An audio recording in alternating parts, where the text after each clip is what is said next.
EVM हटाओ आणि देश बचाओ या मागणीसाठी आष्टी तालुक्यातील विविध सामाजिक संघटनेच्या वतीने उद्या दिनांक 24 डिसेंबर रोजी सकाळी 11 वाजता आष्टी येथील शासकीय विश्रामगृहामध्ये बैठक आयोजित करण्यात आलेली आहे।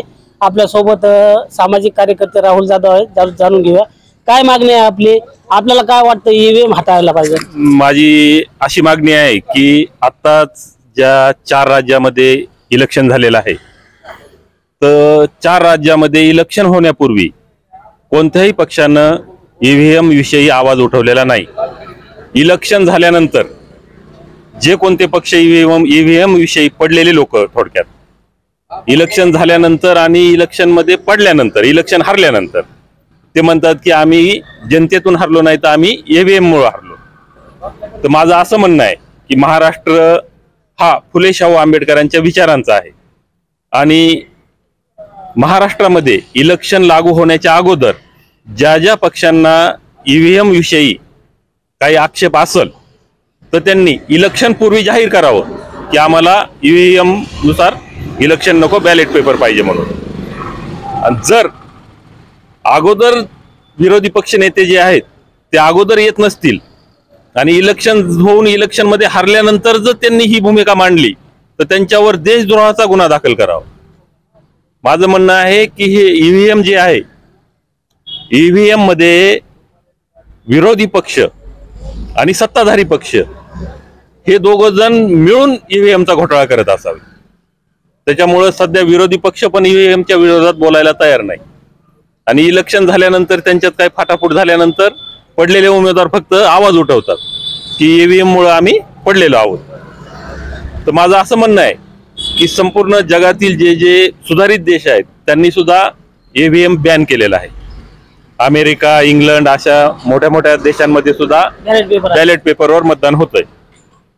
आणि आपल्या ठिकाणी मी म्हणतो की ज्या कोणत्या पक्ष संघटनेला ईव्हीएम ला विरोध असेल त्यांनी स्पष्टपणे सांगावं की आम्हाला ईव्हीएम नको आहे। आणि जे कोणती सत्ताधारी असो किंवा विरोधी पक्ष असो, त्यांना जर वाटत असेल की आम्हाला ईव्हीएमच पाहिजे, त्यांनी त्यात समर्थन करावं की आम्हाला ईव्हीएमनेच इलेक्शन पाहिजे, म्हणजे दूध का दूध आणि पाणी का पाणी होईल। या अनुषंगानं आम्ही उद्याच्याला शासकीय विश्रामगृह आष्टी या ठिकाणी माननीय चव्हाण साहेब, पुन्हा दीपक भैया गरुड, पुन्हा बबलू शेख, संतोषजी कांबळे, विविध फुले शाहू आंबेडकरी विचार, जवळजवळ संविधान प्रेमी सर्वच, आणि हे जे आंदोलन आहे हे सर्व भारतवासियाच्या वतीनं चालू करण्यात येणार आहे आणि ह्याचं निवेदन इलेक्शन कमिशनला देण्यात येणार आहे की इलेक्शन कमिशननं इलेक्शन डिक्लेअर करण्या अगोदर प्रत्येक पक्षांना विचारावा त्यांची भावना की इलेक्शन बॅलेट पेपरवर घ्यावं की ईव्हीएम द्वारे घ्यावं। इलेक्शन झाल्यानंतर कुणी जर हे करत असेल ईव्हीएम ला विरोध, तर तो देशद्रोह गृहीत धरावा। म्हणजे लोकांना, जनतेच्या मनात ईव्हीएम विषयी किंवा बॅलेट पेपर विषयी जी शंका आहे ती राहू नये। आणि दुसरी गोष्ट जर पाहिली आता तर माननीय जरांगे पाटलांचं जे आंदोलन आहे मराठा आरक्षणाचं, तर मराठा आरक्षणाविषयी बोलायचं झालं तर आपल्या महाराष्ट्रामध्ये 160 ते 65 आमदार मराठा समाजाचे आहेत। ते 160 आमदार जरी मिळून एखादी सभा घेतली तरी सुद्धा 2 कोटी किंवा कोटी 1.5 कोटीची सभा होत नाही। म्हणजे एकट्या जरांगे पाटलांच्या सभेला कोट्यानं लोक जातात, जमतात।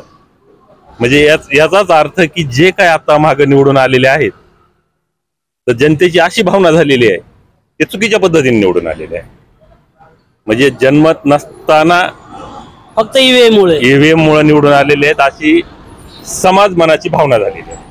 परंतु आपल्याला वाटतं का सध्या भारतीय जनता पार्टीच्या एक हाती सत्ता आहे आणि ईव्हीएम बदलन असे काही तरतूद आहे का? नसल बदलायचं त्यांनी सांगावं ना की ईव्हीएम मध्ये घोटाळा होत नाही त्यांनी समर्थन करावं. भारतीय जनता पार्टीला जर वाटत असेल की ईव्हीएमच पाहिजे तर त्यांनी त्याचं जाहीर समर्थन करावं. परंतु त्यांची मानसिकता नाही ईव्हीएम बद्दल लढण्याची. मानसिकता नाही, त्यांनी सांगावं ना, जी मानसिकता आहे ती सांगावी. आमचं आंदोलन फक्त ह्याच्यासाठी आहे, एक तर बाप दाखवा नाही तर श्राद्ध घाला. परंतु विरोधी पक्ष मोठमोठाले आहेत तरी यावर आवाज उठवत नाहीत. मग विरोधी पक्षानं सांगावं ना स्पष्टपणे, त्यांना ईव्हीएम नको आहे, बॅलेट पेपर हवंय का ईव्हीएम हवंय, हे विरोधी पक्षांनी सुद्धा त्यांची भूमिका जाहीर करावी. इलेक्शन नंतर सांगून काय उपयोग नाही, इलेक्शनच्या अगोदर जाहीर करावी त्यांनी ती भूमिका.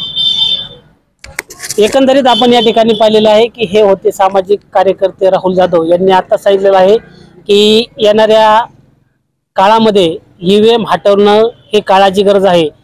जर आपल्याला भारतीय राज्यघटना वाचवायची असेल, बाबासाहेबांचं संविधान वाचवायचं असेल तर आपल्याला ईव्हीएम हटवल्याशिवाय गत्यंतर नाही, अशी ठोस भूमिका या ठिकाणी राहुल जाधव यांनी घेतलेली आहे. आणि त्यांनी सर्व संविधान प्रेमींना विनंती केलेली आहे की उद्या सकाळी 11 वाजता आष्टी येथील शासकीय विश्रामगृहामध्ये बैठकीला सर्वांनी मोठ्या संख्येने उपस्थित राहावं असंही त्यांनी आवाहन सर्व संविधान प्रेमींना दिलेलं आहे.